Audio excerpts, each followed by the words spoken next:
अभी बहुत विशाल शक्तियाँ आज के दिन खुलेंगी।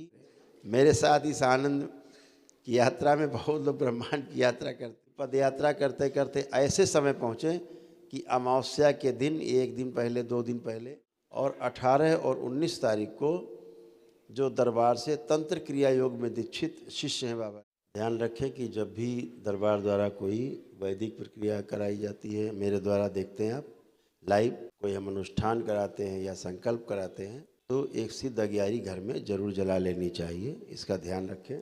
लेकिन ऐसा नहीं कि अगर हमने एक दिन में 3 बार साधना कराई या 3 बार हमने आपको कोई संकल्प कराया तो हर बार आप अगियारी जलाएं। एक दिन में एक ही बार जलाएं, चाहे दिन में हम 4 अनुष्ठान कराएं, 4 बार आप लाइव जुड़ें, लेकिन अगियारी एक बार जला लेने से पूरे आपका वातावरण हमेशा के लिए एक शुद्ध हो जाता है। उस दिन के लिए पूरी आपको ऊर्जा मिलती है। तो जैसे आज अभी ध्यान साधना की लोगों ने अपने घरों में अगियारी जलाई, सिद्ध अगियारी जो दरबार से मिलती है, तो आप जुड़ गए दरबार से। अभी रुद्राभिषेक शुरू होगा 12 बजे से, तो अब आपको अगियारी जलाने की आवश्यकता नहीं है। जो ना जला पाए वो जला सकते हैं।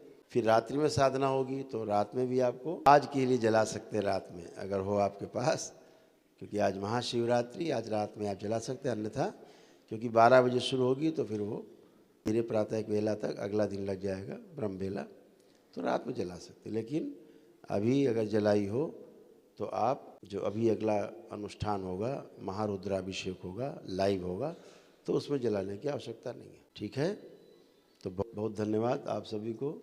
आप सभी ने मिलकर इतनी सुंदर साधना की और आप सभी बिल्कुल हल्के फुल्के हैं, बिल्कुल हल्के फुल्के। आनंद दरबार अभी सजेगा 17 तारीख को, यहीं आप सभी भाग ले पाएंगे उसमें। इस आनंद दरबार में जो 17 तारीख को है, प्रातःकाल शुरू हो जाएगा 10 बजे से और 2 बजे तक चलेगा। उसके बाद फिर जो अमावस्या मनाने लोग आते हैं, दरबार के भक्त हैं, शिष्य हैं, जो अनुष्ठान कर चुके हैं, तो अपने पितरों की मुक्ति के लिए जो यज्ञ हवन आदि करते हैं, वो उनकी मुक्ति के लिए वो 2 बजे के बाद फिर उनका पुण्य से हवन होगा और वो लोग अपने पितृ मुक्ति के लिए वहाँ पर अनुष्ठान कर सकेंगे। सभी लोग जैसा पहले करते आए हैं अमावस्या में, अमावस्या के हवन की किट के साथ कर पाएंगे। जो लोग आनंद दरबार में भाग ले रहे हैं वो लोग आनंद दरबार में अपना भाग ले सकते हैं और उसमें जुड़ करके दरबार की जो प्रक्रिया, जब तक आप नहीं कर पा रहे हैं, कोई प्रक्रिया सक्षम नहीं है, तब तक आनंद दरबार में भाग लेते रहें। धीरे धीरे आपको उसका आनंद मिलता ही जाएगा, आपको स्वस्थ होते ही जाते हैं, धीरे धीरे अच्छे होते ही जाते हैं, तो वो जुड़ते जाएंगे। जो भी प्रक्रिया उसके बाद आप कर सकते हैं, करते रहना जो सक्षम लोग हैं। और 18 और 19 तारीख को जो दरबार से तंत्र क्रिया योग में दीक्षित शिष्य हैं बाबा के, 10वें लेवल से लेके 15वें लेवल तक के लोग, चाहे 10वें लेवल पे हो, चाहे 11वें पे, चाहे 12वें, 13वें, 14वें, 15वें लेवल पे हो, उनका सम्मेलन भी है, उनकी ध्यान साधना भी है, उनका कुछ विशेष कार्यक्रम है उनके साथ, तो वो कार्यक्रम भी जारी रहेगा। वो 18-19 को उनके साथ होगा, लेकिन वो आनंद दरबार में भाग जरूर लें 17 में। इस आनंद दरबार में सभी लोग भाग ले सकते हैं, जो प्रक्रिया कर चुके हैं वो भी भाग ले सकते हैं, जो नहीं किए वो भी ले सकते हैं। वो आनंद देने वाला दरबार, उसका पुण्य अलग से प्राप्त होता है और आप पूरी तरह सकारात्मक होते हो। जैसे अभी आप बैठे हो, तो इस साधना का परिणाम क्या निकला, आप किसी के भी अंदर एक गंदा भाव नहीं आ रहा है, चाहे जितना प्रयास करो आप, एक भी नकारात्मक भाव आप किसी के अंदर नहीं आ रहा है। इतने अच्छे हो कि आप बैठे हो, किसी के लिए कोई द्वेष नहीं है, किसी के लिए दुर्भावना नहीं आ रही है, अच्छा सा प्रतीत हो रहा है, शुभ लग रहा है। अपना अच्छा सबका अच्छा, और जब सबका अच्छा है तो फिर अपना अच्छा है ही। तो इस साधना का परिणाम यही है, कोई नकारात्मक भाव नहीं, तो सब अच्छा है। और भाव विचार की दुनिया है, अगर भाव विचार शुद्ध है, पवित्र है, तो सभी कुछ शुद्ध और पवित्र है। पूरा जीवन फिर अच्छा है, फिर जीने का आनंद है और फिर आनंद की यात्रा अपने लक्ष्य को प्राप्त करती है। तो बहुत धन्यवाद आप सबको। इसी प्रकार हर रविवार को ये साधना जरूर करें। जो रोज़ नहीं कर पा रहे हैं, तो जो हम लाइव कराते हैं तो जरूर करें। मेरे साथ इस आनंद की यात्रा में बहुत लोग ब्रह्मांड की यात्रा करते हैं, आनंद लेते हैं। हाँ, जो बाबा से दीक्षित होते हैं ना, वो बहुत आनंद लेते जाते, धीरे धीरे लूटते रहते आनंद को। अभी बहुत विशाल शक्तियाँ आज के दिन खुलेंगी, जो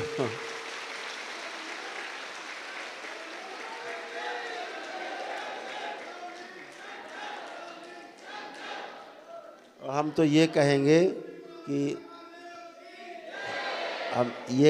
कि जो लोग पदयात्रा करके आते हैं वो भी ऐसा कार्यक्रम बनाया करें कि पदयात्रा करते करते ऐसे समय पहुँचें कि अमावस्या के दिन 1 दिन पहले, 2 दिन पहले, 3 दिन पहले दरबार पहुँच जाएं, ताकि अमावस्या के दिन लगने वाला जो आनंद दरबार है उसमें सीधे भाग ले लिया करें आकर के, तो उनकी पूर्णता होगी। ऐसे करें तो ज़्यादा अच्छा है। रोज़ रोज़ भागने से ऐसा बनाएं कि हमें श्री काशी विश्वनाथ धाम से और यहाँ कानपुर दरबार तक पदयात्रा करनी है, 1 दिवसीय अनुष्ठान का पुण्य लूटना है। तो ऐसे बनाए कि हम वहाँ से अगर आने में हमें 6 दिन लगते हैं, 7 दिन लगते हैं या 10 दिन लगते हैं, जितना भी टाइम लगता है आपको, तो वो अपना समय ऐसा बना ले गणना करके कि हम अमावस्या के पहले 2-3 दिन पहले दरबार पहुँच जाएं और फिर आनंद दरबार में भाग लें। तो श्री वृंदावन धाम से जो लोग पदयात्रा करते हैं, दरबार ने 2 ही जगह शक्ति खोल रखी है, एक श्री काशी विश्वनाथ धाम से, वाराणसी से, काशी से, और दूसरी श्री वृंदावन धाम से। वहाँ से यात्रा, इसी यात्रा को करने से दरबार तक दोनों जगह से यात्रा से पुण्य फल प्राप्त होता है। 1 दिवसीय अनुष्ठान के आपको निःशुल्क आपको प्राप्त होता है। वहाँ आपको पता ही है, गोपेश्वर महादेव में आपको वहाँ से यात्रा शुरू करनी होती है। सबसे पहले गए, बिहारी जी के दर्शन किए, वहाँ पे हाजिरी लगाई वृंदावन धाम में, और वहाँ से उनको प्रसाद वगैरह चढ़ा के, भोग लगा के गोपेश्वर महादेव पहुँचे, वहीं वृंदावन धाम में ही है। वहाँ अपना जलाभिषेक किया और जमुना जी से जल लिया, और कानपुर के लिए यात्रा, दरबार के लिए श्री करौली शंकर महादेव धाम के लिए यात्रा शुरू। और काशी विश्वनाथ धाम में ऐसे ही है, वहाँ पर भी आपने जो माँ का है वहाँ दरबार में उनको पूजन किया, और काशी विश्वनाथ धाम में विश्वेश्वर नाथ का दर्शन करके, जलाभिषेक करके, और वहाँ से जल लेके काशी विश्वनाथ धाम से कानपुर की यात्रा शुरू कर दी। तो जो भी दरबार पहुँच पाएंगे, यहाँ से आपको पता ही, जो यात्रीगण आते हैं पद यात्रा करके, उनके लिए सब यहाँ निःशुल्क रहने का, उनके भोजन का, उनकी देखभाल का इंतजाम रहता ही है। बस ये ध्यान रहे कि यात्रा करने में परिवार का साथ में ज़रूर कोई रहे, अकेले यात्रा नहीं करें। परिवार का साथ में एक व्यक्ति ज़रूर रहे, चाहे वो साइकिल से चल रहा हो, चाहे मोटरसाइकिल से हो, चाहे बस से आ रहा हो, लेकिन एक व्यक्ति ज़रूर साथ में उसके रहे, चाहे उसका मित्र हो, चाहे उसका परिवार का हो। अपना जब रजिस्ट्रेशन कराएं दरबार में, तो उसका नाम जरूर लिखें, उसका मोबाइल नंबर लिखें कि इसके साथ हम यात्रा कर रहे हैं, मेरे साथ ये है। तो सुविधा रहती है, कभी कोई दाएं बाएं हो तो एक दूसरे से खबर कुशल क्षेम पूछी जा सकती है ना। तो अकेले नहीं चल देना है, परिवार का कोई साथ हो तो चलें, या कोई मित्र हो, और दोनों का रजिस्ट्रेशन एक साथ कराएं जोड़े से, ताकि आपकी कुशल क्षेम एक दूसरे से प्राप्त होती रहे। ठीक है, तो बहुत सुंदर आपके साथ साधना ऐसे ही होती रहे। 12 बजे से रुद्राभिषेक, महारुद्राभिषेक।